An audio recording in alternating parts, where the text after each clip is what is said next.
I finally made it. Here I am at the Wine and Food Festival. Hamptons rules. I didn't see too many tailgaters outside. I guess they're on the inside. Tilt-a-whirl, here I come. Woohoo! Woohoo! Yes! Yes! Well, this isn't what I was expecting. Hey, how you doing? Have you ever been to a food and wine festival before? A couple, yeah. A couple? Yeah. Well, how do you compare this to the others?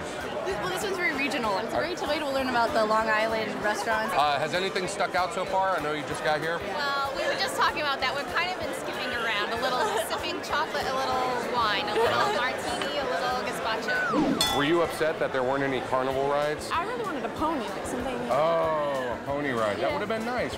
So were you disappointed that there were no carnival rides or clowns? Not too much. You know, it's wine food festival. So what are some of your rules for wine and food pairing? Go with what you like. I know everyone says red with meat, white with fish, but... Go with what you like? Yeah. So how do I know if the wine is served at the right temperature? Most people have no clue that red wine should be actually much cooler than they think. How does that affect the food?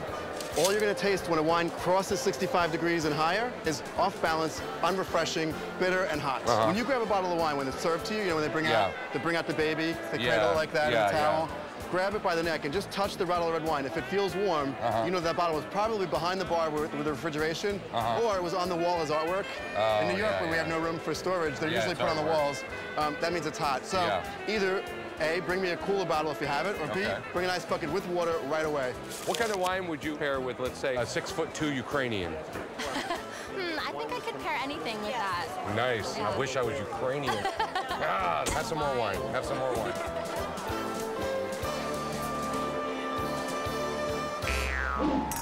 So, there is much to learn and much to love about these festivals. While lots of people and loads of snacks may keep most of us satisfied, there are a number of educational presentations going on throughout the day that allow Billy to sit down and absorb some sophistication. First of all, welcome. I appreciate the opportunity to talk to you about what I love. Next slide, please. What'd you get for the first one? Today's lesson, the winemaker. That's this guy and these guys. We'll take different types of single grape wines and combine them to create a perfect blend. And these blends may even make for the perfect pairing wine. In this class, the proportions are up to you. You might find that the perfect steak demands 78% Cabernet Sauvignon, 12% Merlot, 9% Cabernet Franc, and 3% Petit Verdot. Or you might not. What's your name? Tiffany? I'm calling this new wine I made Tiffany. 3 emphasis. Right. Again, it's up to you. John, would you say Long Island wines kick ass? Nice going, Billy. You missed the whole point of the class. Professor John, hi. Hi, Billy. I got to tell you, I enjoyed your class tremendously. I'm glad to hear that. Now, I'm looking for pairings for food and wine. To focus on the texture of the food and the texture of the wine. A wine or food that has a lot of texture will last in your mouth. It's something you taste, you feel in the mid palate, I like to call it, and you taste it all the way through. If a wine has a lot of texture, I pair that with a food that also has a lot of texture. Wow, you see, now that's so different from what I've always heard is like fish, white wine. That's all I've heard. Go beyond that. Yeah, there's way much more than that. There's much more than that. I mean, I was unhappy when I first came in, and now I'm very excited. This place is awesome. Wine and food, taste all different kinds of taste sensations. This place rocks. Where's my foam finger? What wine would go good with a flat, spreadable cracker? Personally, I like Merlot. Merlot? Yeah. How much brie have you eaten in a sit down? Unfortunately, I've probably gone through half a kilo. Really? In one sitting. I've eaten a pound of brie. There are 3 holds I make fun of. Yeah. There's usually the brandy snifter hold. Yeah, yeah. Usually it's a woman who's about to throw this at a cheating husband. Nice. You have the I just got a manicure and a new ring hold. That's the way I carry them. That's like this. So you have the manly Hail Mary throw that you hold like this. You're about to launch it 40 yards. Yeah, gotcha. Here's why they invented the stem, to keep this 98.6 degree weapon off of the cool wine. So hand is a weapon. Hand is a weapon against wine. Here's what I do. thumb and forefinger around the neck, around the stem, and then let the glass just fall in your hand.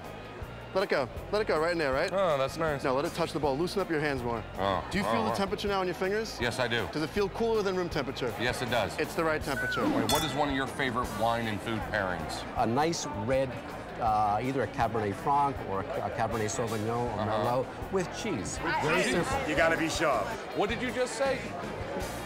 With cheese, you gotta be sharp. Oh, great, now it's his show. Great.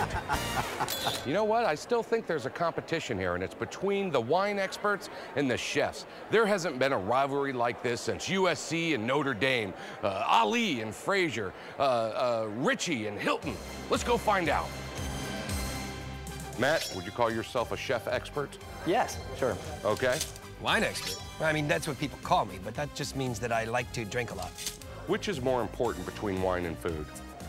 I would say it's a 50-50 split. Chef Matt says food is the most important thing, and wine can suck it. Steve said that food was wine's bitch. Is food more important than wine? For me, probably. Exactly. He must be an idiot. No! Oh, yes, you said it. I said it. Right I did here, say it. on Uncorked. I think Steve just called you an idiot. What do you have to say to that, Matt? Doesn't make any sense. That's good. Very... Ralph, get out of here. That man is following me everywhere. He's my personal bane. So that's a food and wine festival. There's lots to eat and drink. There's more food. And a bunch of fun people to talk to. But I have to wonder, did Billy actually learn anything from the experience? Oh, no! Every wine person that I talk to and every food person I talk to all pretty much said the same thing. And it doesn't matter what the rules are. It's what you want that counts. So whatever wine you want with whatever food you want, that's the choice you should make. Once I learned that, it took all the intimidation away. Most of it. Now, coming up next, it's time to cook something. Sounds good. I'm Ralph Pagano. Not yet, Ralph. Not yet. We got a commercial. Coming up next, finally, it's Ralph's turn.